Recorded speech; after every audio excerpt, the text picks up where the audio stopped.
Okay, okay. So good morning, everyone. Thank you for joining in. I am Dr. Rashi, and I'm going to be your moderator for this session. So before we begin, I would like to explain why we are doing this webinar. So this webinar is actually a part of an online bootcamp series, which is being organized for Bharat Innovates. Now, Bharat Innovates is a special opportunity which is being extended to deep tech innovations from India to a global stage. So these innovations will be showcased in France, Nice.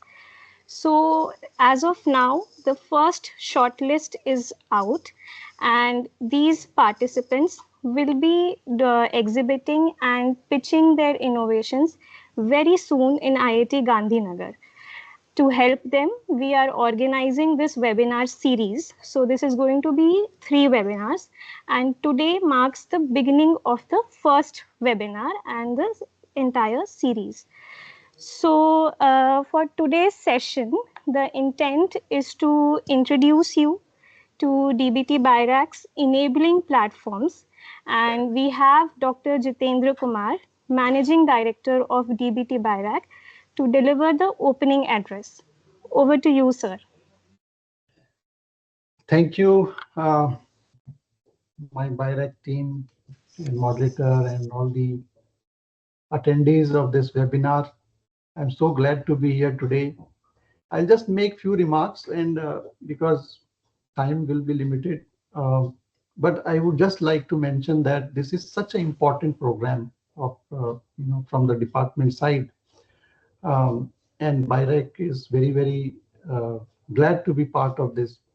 The reason I'm saying this is very important is because most of these innovations, in India, what we have seen, and many of these are in the developed in the resource constrained environment. Okay, so they are definitely they have an advantage of low cost, and quality is definitely at par. So the cost differentiation, the price differentiation is very huge. Now, one good thing that we can see is that globally, there is always a tendency to go for lower cost. Even US, for example, medical cost in US is very high, and they're always looking for innovations that are low cost.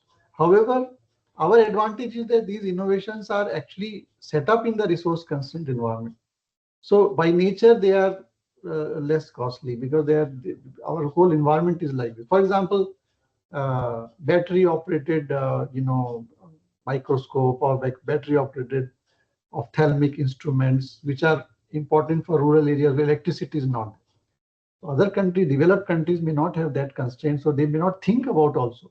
So when we're doing innovations, we think on those lines, and therefore it becomes cheaper.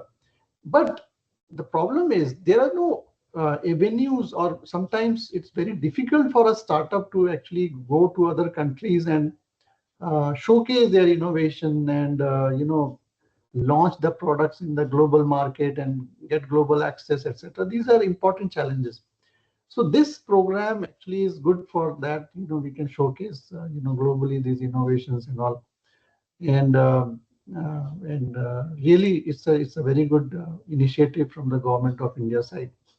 Many of these startups whom we have funded through BIRAC right from the beginning, right from the ideation stage. So we have Biotech Ignition Grant, then we have SIBRI, BIPP, and PACE scheme, etc., which are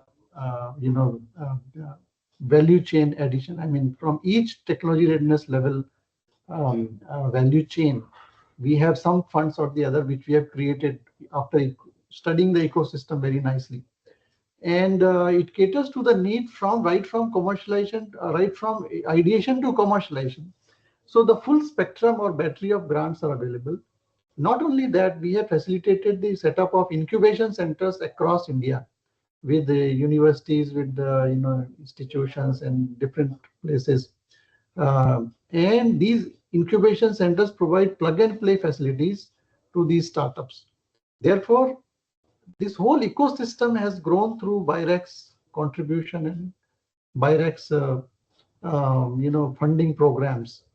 And therefore, it's very important that when these innovations are already at certain stage, they must be showcased at the not only at the national level but at the global level, because it can facilitate their market access to those countries. It can also facilitate the collaboration, strategic collaborations. It can also facilitate the inflow of venture funding, etc., in these companies.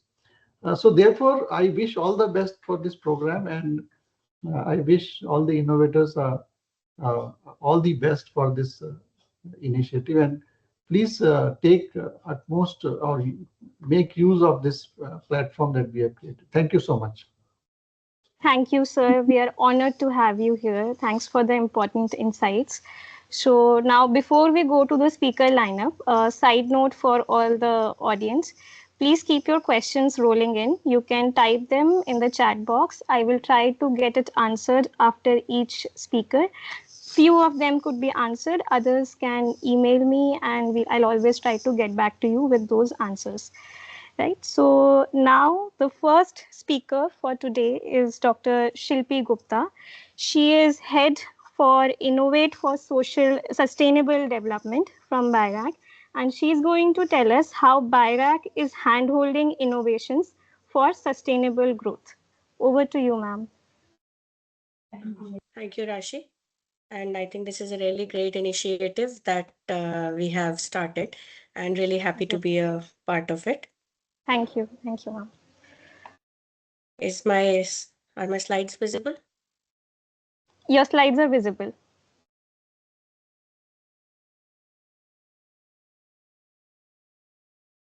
Okay, so Perfect.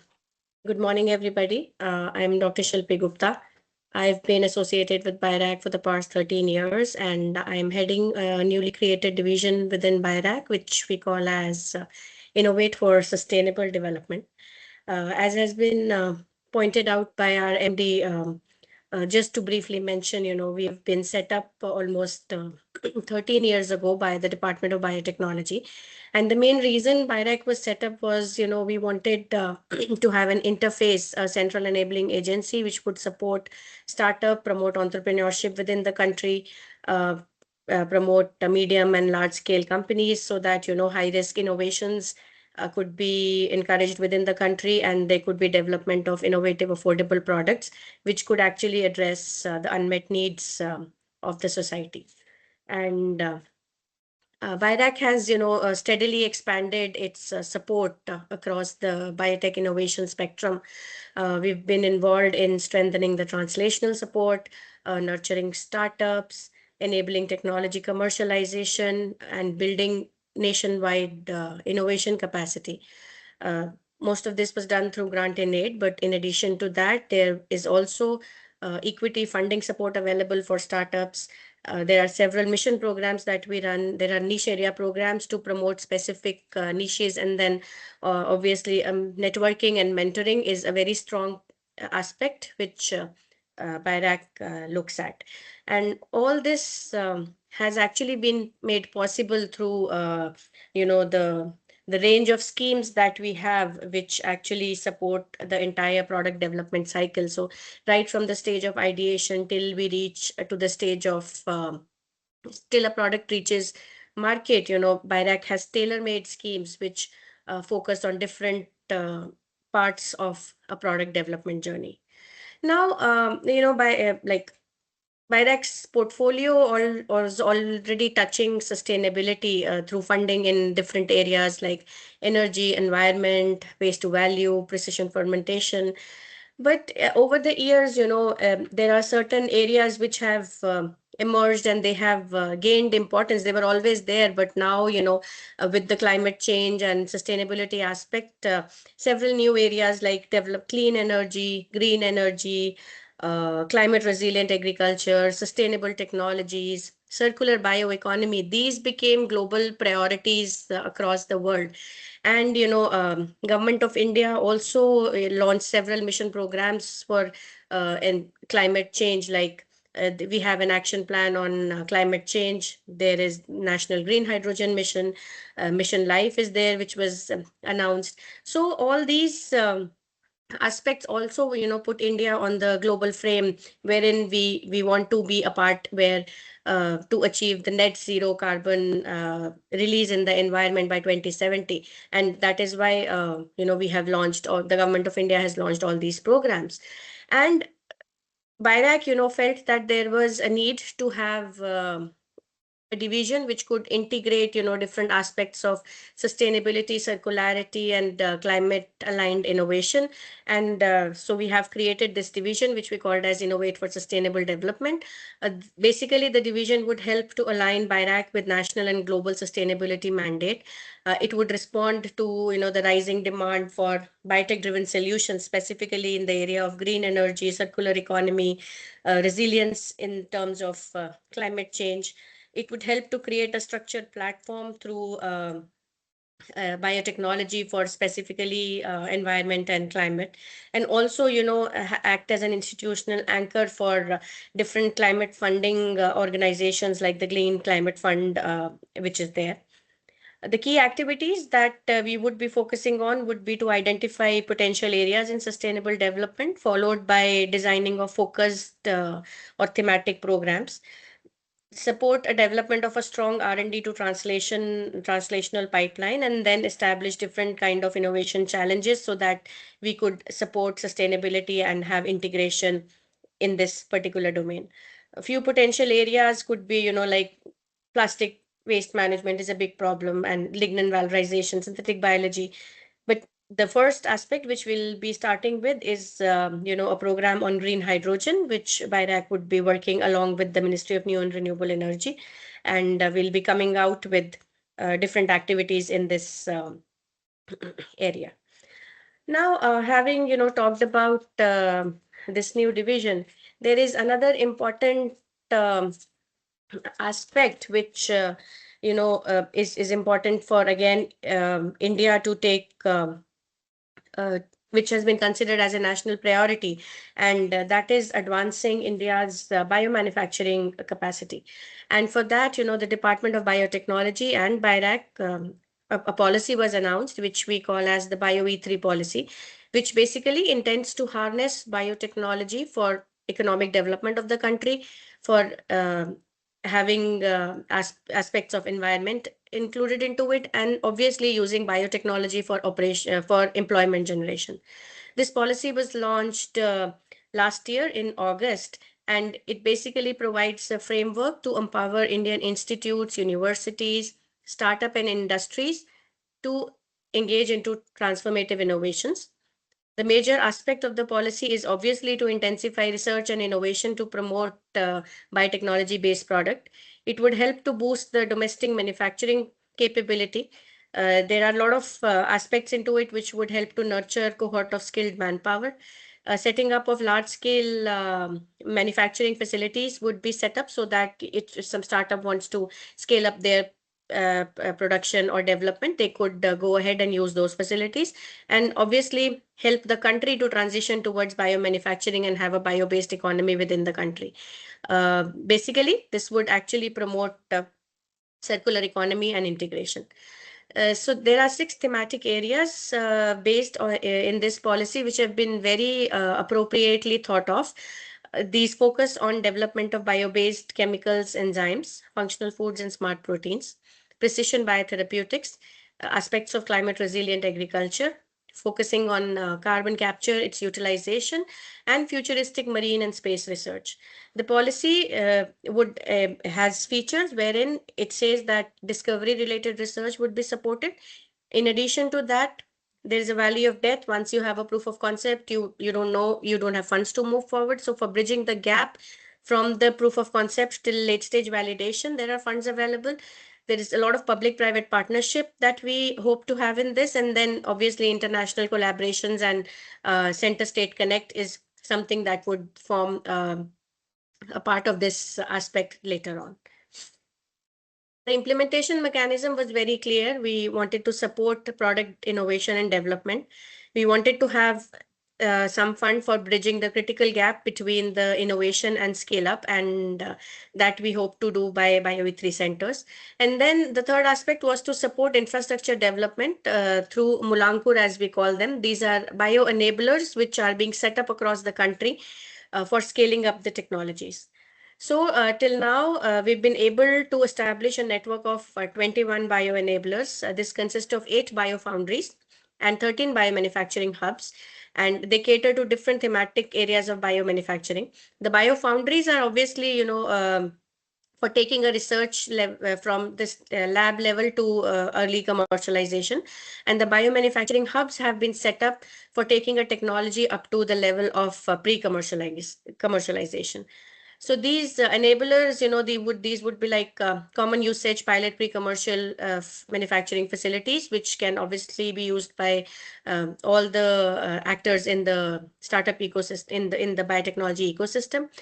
They would be accessible to all agencies. They would provide technological support on targeted products, and obviously enable the development and demonstration of different application. Also act as training centers to ensure there is constant generation of skilled manpower in the country.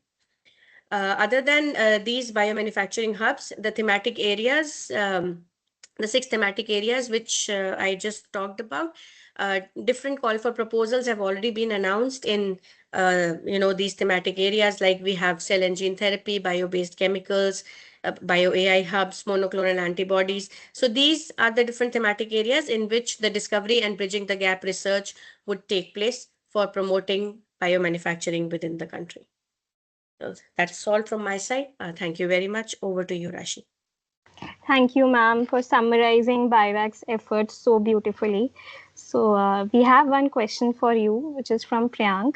He has developed specialized devices for biotech research, and he wants to know how can he engage with BIRAC. So, there are different schemes that are available. As I said, the schemes of BIRAC, which are there, they focus on different aspects of product development. So based on which stage he is at currently, he can apply for, the funding support if that is what he's looking for. We have our BIG scheme, which is for initial ideation to taking up a concept till proof of concept. Then we have our SBIRI and BIPP schemes, which focus on taking the product, which provide funding support till early and late stage validation. And then product commercialization is also there. PCP support is there, which would help him to take to market. So depending on, what stage of development he is and looking for funds, then, I'm sure the calls are going to be open from next year on, and he can, apply in those calls for getting the funding support. Okay, great. So can we tell, so maybe they can follow LinkedIn handles of BIRAC, and that's how they can come to know about the call announcements? Yeah, so the calls are there on all the social media platforms. We advertise in newspaper. It's also there on our website. And these are generally open for 30 to 45 days. And, depending on that, they can apply for whatever stage they are. Because each call has a different mandate. So Right. they can just go through those advertisements once they're announced and apply.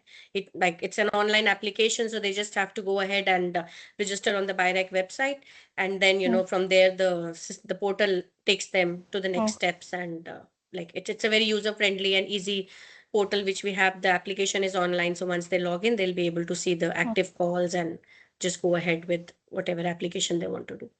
Okay, so we have one more question. So people want to know if for applying to BIRAC, do they necessarily need to associate with a institute or an academic research institute probably? So this requirement is there for startups mostly. So as a part of our eligibility, we have to say that either a company, if it's a startup or an established company, they should have an in-house R&D. And let us say if it's an entrepreneur and they don't have an in-house R&D, then they can incubate with any of our incubators. And the startup can get associated with our incubators if they don't have an in-house R&D, and that's all they need in terms of, because we need, obviously, for doing biotechnology based research, you would need some lab support, some infrastructure support has to be there. So if a company has an in-house R&D, then they don't need to get associated. Or else, if they don't have, then obviously they have to get associated with an incubator. The list is there on our website. They can just get incubated and show us the letter that they are a part of it. Well, and as far as getting associated with an academic institute is involved, I guess it's always good for collaborations, because once you are associated with some institute or university, you get a lot of mentoring. So that is something which they would want to do for their own good. So one last question probably I can take up with you. So if a company has more than one innovations, can they still be supported on different innovations by BIRAC? Times, like if that is possible, I think we do allow two ongoing projects at a time. But Okay. if they apply in the same call, then obviously, it depends on committee. If they like both the ideas and if they like both the innovations, then it can be supported. Otherwise, like not more than two ongoing projects at any time. But I think it's better, because the many of BIRAC schemes require the startup to put some matching contribution from their side as well. So, depending on the quantum that is available with them for putting in a project, they should take a call which innovation they want to take forward first. And obviously, like there are a lot of other factors as well, market and the stage at which they are, and the kind of regulatory approvals needed. So I think it's a good call to first have one project, start working on it, show some results, and then apply for a second innovation, because that gives you a background. The BIRAC also know, the committee members also know, that you're delivering. So once you have delivered a little bit in one project, then maybe digress the focus and think of another project, because obviously Right. startups have the limitation of team as well. So Yes. then if you don't deliver on one project and you want to have another one, then Mm. it like doesn't create Yeah. a very good impression. Yes. Makes sense. That creates credibility for the startup, from the Exactly. startup. Yeah. Yeah. Okay. Thank you so much, ma'am. We have a lot of thanks, a lot coming in for you. So, but we have to move to the second speaker now. So Thank you, Rashi. I would like to invite Dr. Vinita Jindal. She is head for intellectual property and technology transfer here at BIRAC. And she's going to tell us how BIRAC is supporting IP protection and management strategy. Thank you, Rashi. Slides are visible. Yes, yes, Okay. yes, ma'am. And thank you everyone joining in this important webinar. So I am Vinita Jindal, leading the IP and Technology Management Group at BIRAC. So uh, how and what exactly we provide, because it's when you say the enabling platform, so enabling platform or enabling services or the facilitation for the biotech startups. So IP protection and its management, or technology transfer and its management, is very, very crucial for the startups, because even if you are getting a funding, or or maybe without funding, if you are working on your technology or some innovation, that needs to be protected. So how, as BIRAC, DBT BIRAC, from our side, how we are hand-holding or facilitating biotech startups in the space of the IP and technology management. Uh, so as I mentioned, intellectual property, it's very important or crucial instrument at the R&D level, as well as for the commercialization. And when we say the commercialization, even if you are able to launch your product in Indian market or anywhere else, you have to follow, you have to have information about the active patents and patent searches. So starting from the ideation to concept to feasibility to development and up to the post launch, the patent or the intellectual property plays a very, very important role. So and it starts with the patent search, because when you start working on your idea or the and bring it to the concept stage, you always perform a search what is available, already available in the public domain. It could be in the form of the patent literature, as well as in the form of the publications or the scientific articles. So patent searches is one of the crucial or important aspect when we start doing or conceptualizing the any project or any innovation.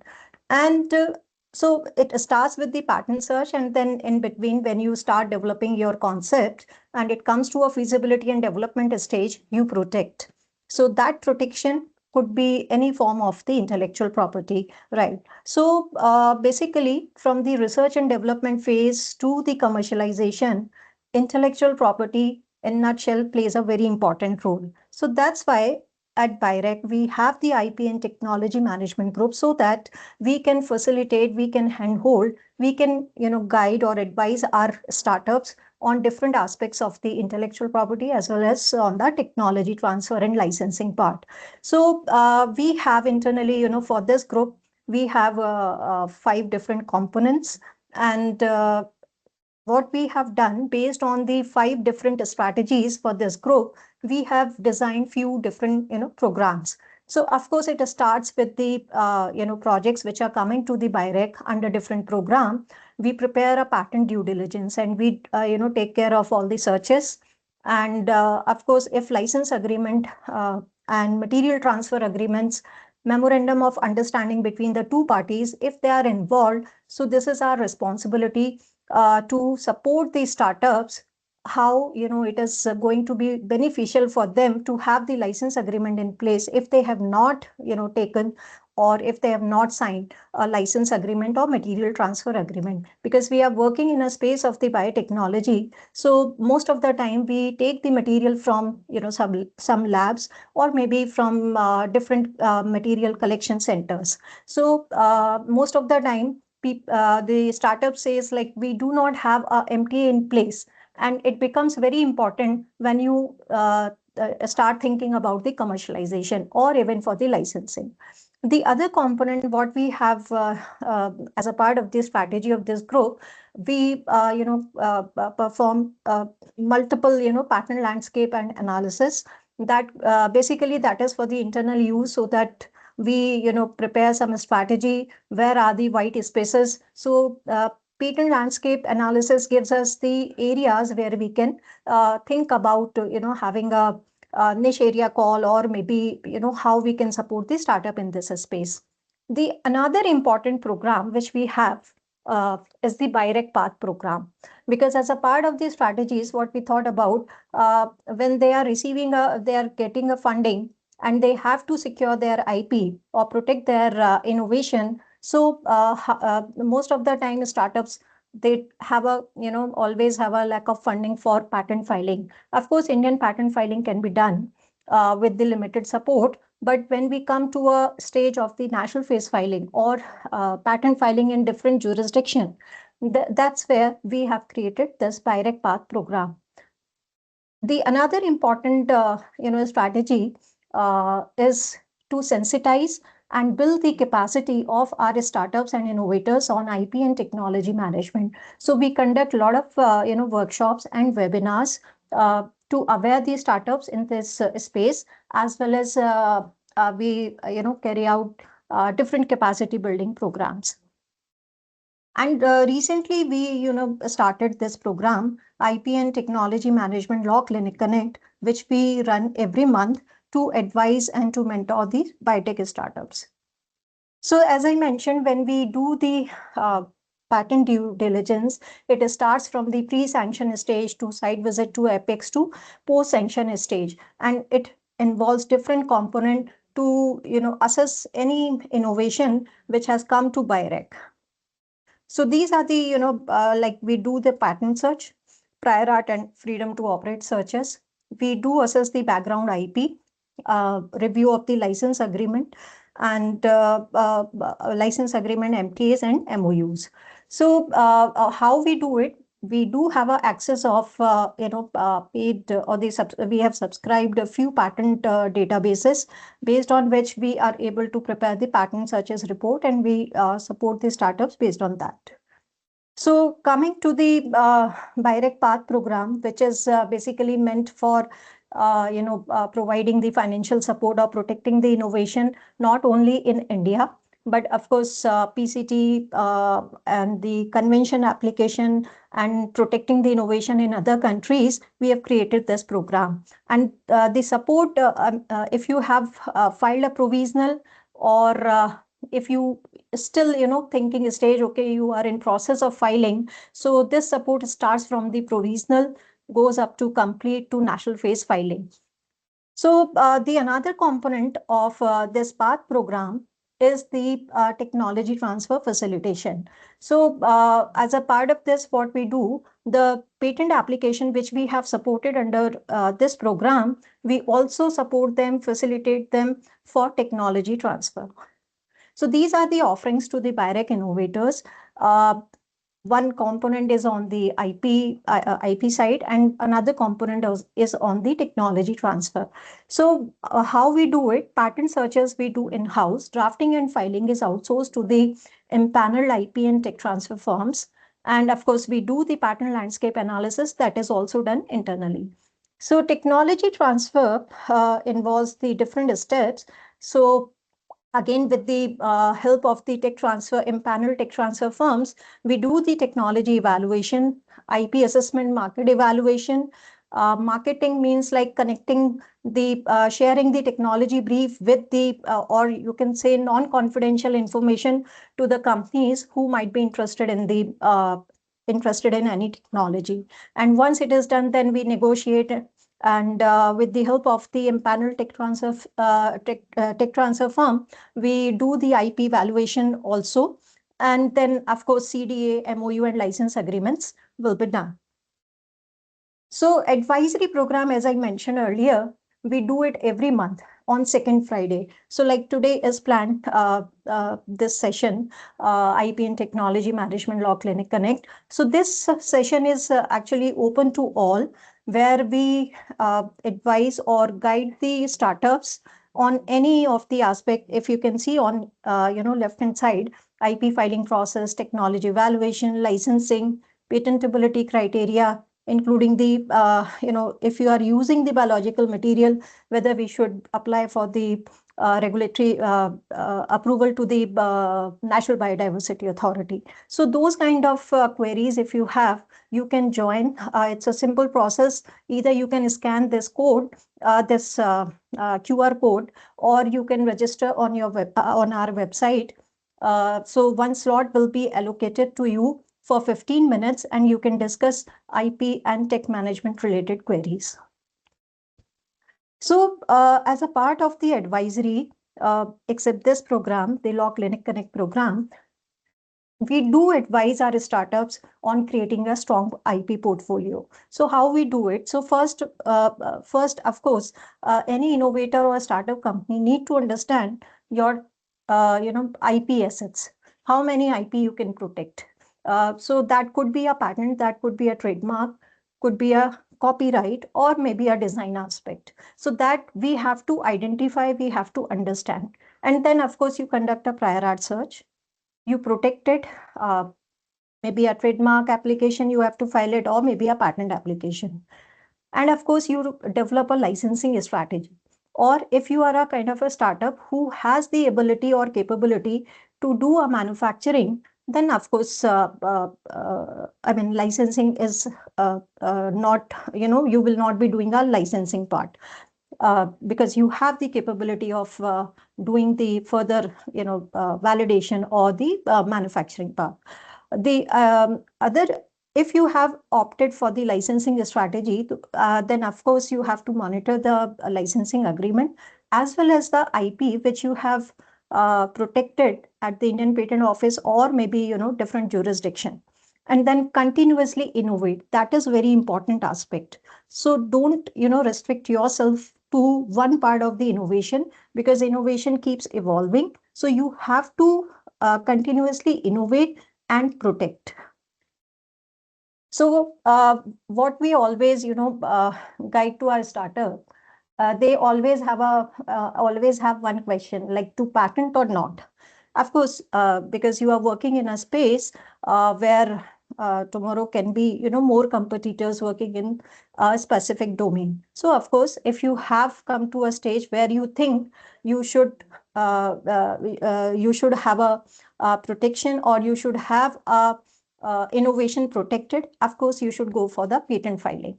Then file early and keep quiet until you do the file patent application abroad.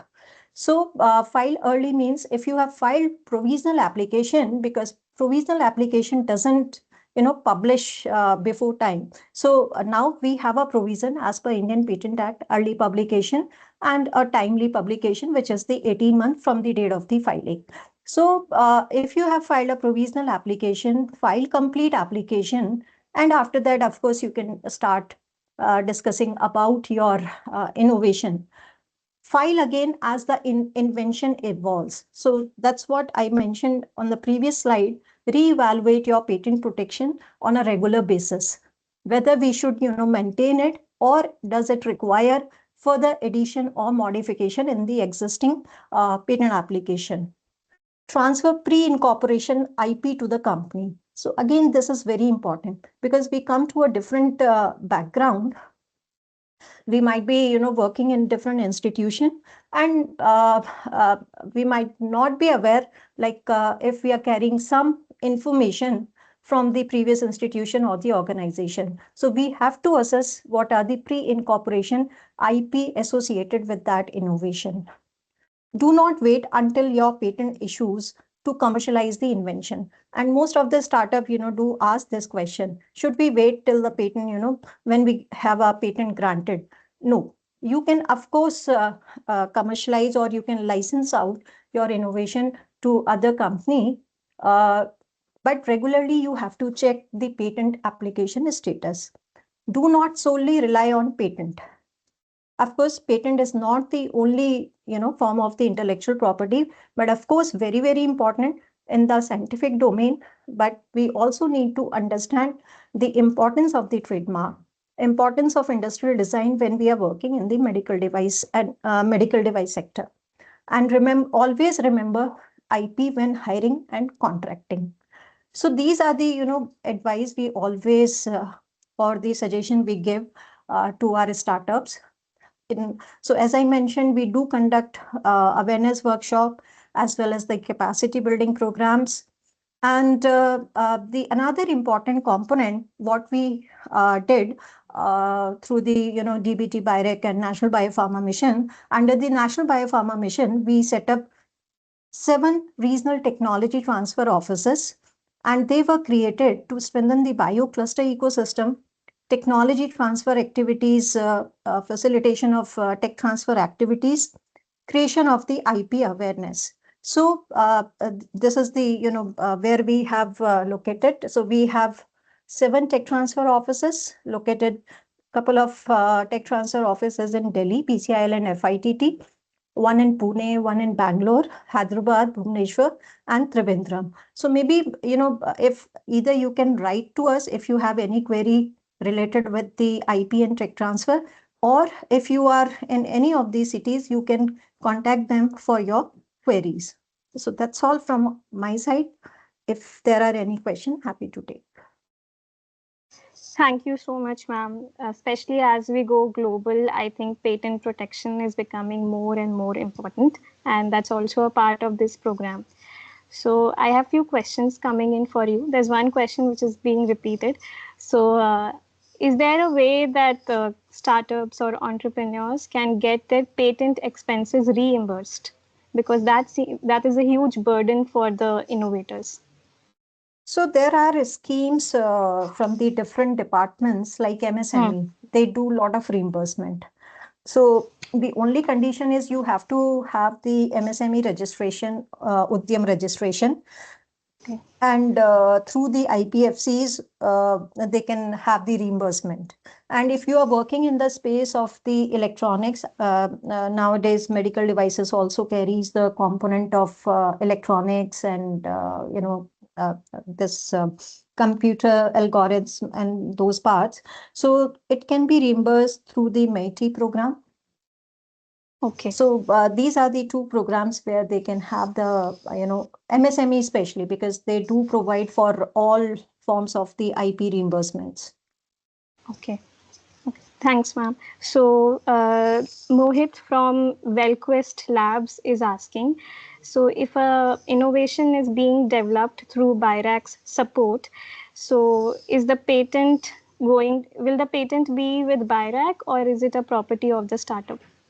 It will be the property of the startup. As a part of the IP governing framework, BIRAC do not take any ownership in any form of IP. Yes. So yeah, we are an enabling body. So that's the reason we are a Section 8 company. So we don't own your patents. We are only helping you.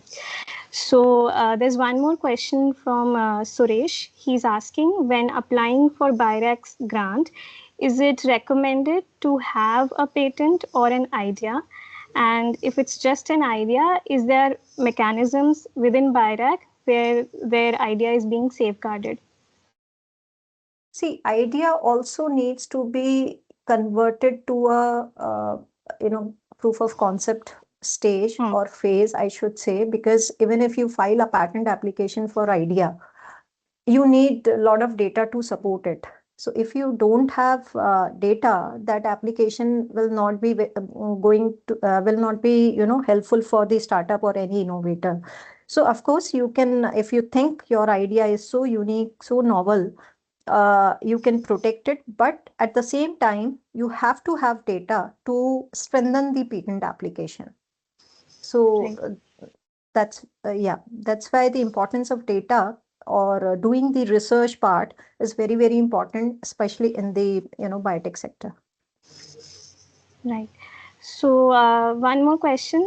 So does BIRAC support only biotech startups, or can other startups in different domains also apply to BIRAC? So I think Dr. Shilpi and MD sir very clearly mentioned, of course, we are working in the space of the biotechnology. So biotechnology itself is a large area, and it has several domains. So like we do support for the medical devices, healthcare. I mean, if I talk about the healthcare has a different component, including the devices and diagnostics. So other than the hardcore engineering part, I mean, if you have the biotech component as part of your research, that would be eligible. It depends like what has been announced as part of the call. But yeah, all segments of the or components of the biotech. Right. Okay. So I've some requests coming in where people want to want the contact details of the speakers. So probably I'll discuss with them. Either I'll get their email IDs or the team's email ID, and I can share it with you guys. Is that okay for the speakers? Yeah, it's fine. Yeah. Okay. Thank you so much, ma'am. I think that's all for the questions. And there are few which I could not ask, but I'll try to get the answers to it. And so thanks a lot for joining in. And special thanks to Vinita ma'am and Shilpi ma'am for agreeing to do this webinar with us. Thanks a ton. Thank you, Rashi. Yeah. Okay. We may close the meeting now. Thank you.